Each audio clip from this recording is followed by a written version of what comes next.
What is going on, everybody? Welcome back to the shop. So at the end of yesterday's video, I mentioned that I was going to be making a tool in the next video, and that is what this is going to be. So what I'd like to do today is make a hammer.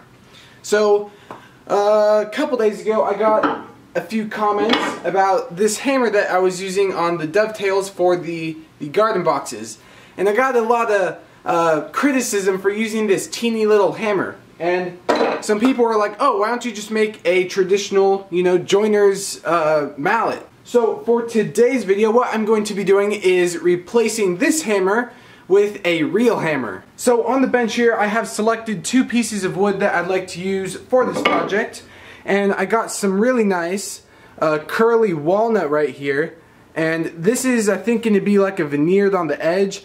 I do like this stuff and I don't want to use a lot of it. I'd like to incorporate this into more projects, and this stuff isn't cheap. So you can see there that looks so nice when you hit it with the light. So I'm going to use that on the sides, and then I have a piece of ash here that I'll use for the handle. And ash and hickory are the two main types of woods that are best for handles for an axe or a baseball bat, and that is what I'm going to be using for this mallet. So these two woods right here are what I'm going to be using. I might end up using something else for maybe like an accent color or some other type of wood. I'm not sure yet. I'll see what I want to do once I get into it.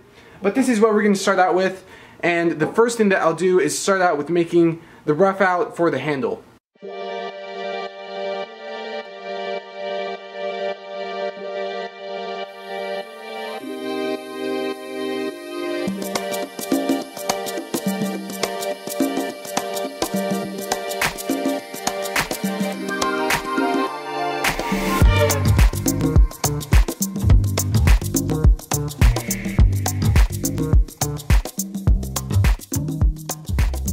So I've been working on this handle here for the last about 10-15 minutes, and what I've come up with is a nice tapered handle, and I also did the layout up there for the shoulder and the tendon part.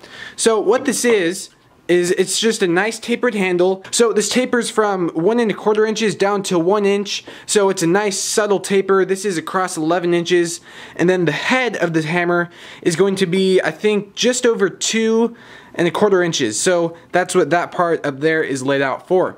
So what I'll do here is I'll cut this off, and then I'll trim this out on the bandsaw and start contouring this handle into a round shape and make it all nice and comfortable in the hand.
So I just finished out roughing the handle, and what we're going to go ahead and do now is actually cut out the head for this hammer out of this nice thick piece of oak right here. And the reason why I'm going with this is because it's nice and thick, and I'm not going to have to glue together two pieces. I'll be able to do this in one solid piece right here, and that should add some extra strength to the hammer also. And then after that, we're going to do the fun part and add a veneer of this really beautiful walnut figured piece right here. So we'll cut off about maybe 1/8 of an inch off of this, and then we'll apply that onto the hammer. So that's what we're gonna go ahead and do really quick, and let's cut this out.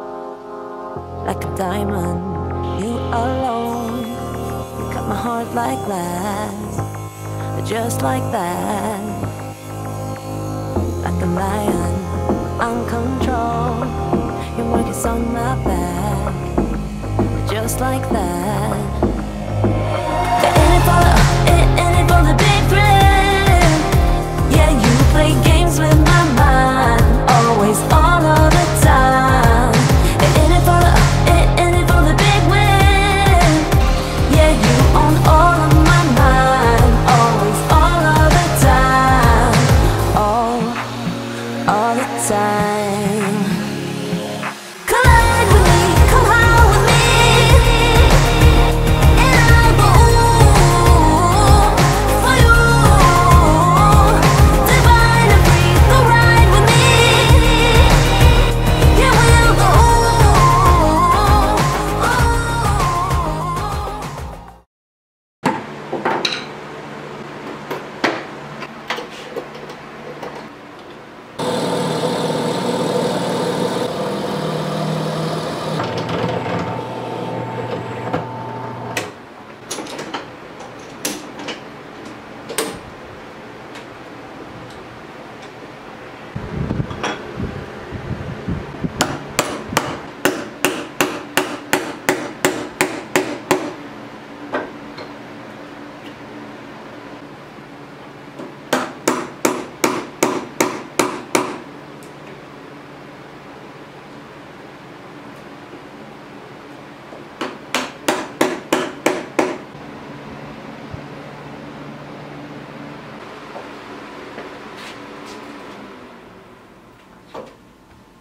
Man, what a fun project this is turning out to be. So I have the head now cut out. I chopped that mortise there.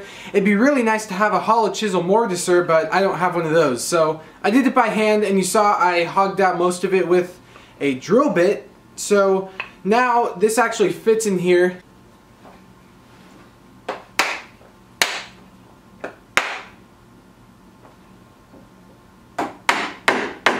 And the shoulders in here, I'll show you this all once it's completely done, but these shoulders in here turned out really nice. So now what we're going to go ahead and do is kind of round over these edges here, and we'll chamfer these to make them look all nice. But before we continue with this, what I'd first like to do is cut some strips here of veneer from this beautiful piece. I keep saying it's beautiful, and it really is. The camera doesn't quite pick up how the figure looks on this, but it is really cool. So hopefully once I put the finish on this mallet, this grain will really pop after that. So over here on the bandsaw, a couple weeks ago I got a brand new blade.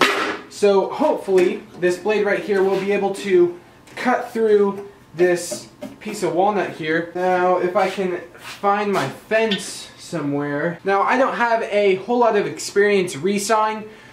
This is kind of like the first actual project where I'm trying to cut a super thin piece. So hopefully it goes well. We'll see. If it doesn't end up working out, it's not the end of the world. We can still finish up the mallet and do that. But I think I want to go... Oh gosh, I don't know. I don't know how... I mean, maybe right there. Yeah, let's try that. Oh, look at that. Oh, that's so cool. Check that out. Oh, that is so cool. That actually worked out a lot better than I expected. Cutting this piece right here. I'll be able to get a whole lot of strips out of here. And look at that. That's probably 30 seconds or so. Alright, so let me bring you up to date really quick here. So you can see here that the handle turned out gorgeous. I was able to round over the bottom, and that looks perfect. That's going to be really nice in the hand. It's not going to be too sharp, and it feels really good. And up here at the top, I was able to feather this out, and that way when the shoulder sits down nice and tight, there will be no gap up there.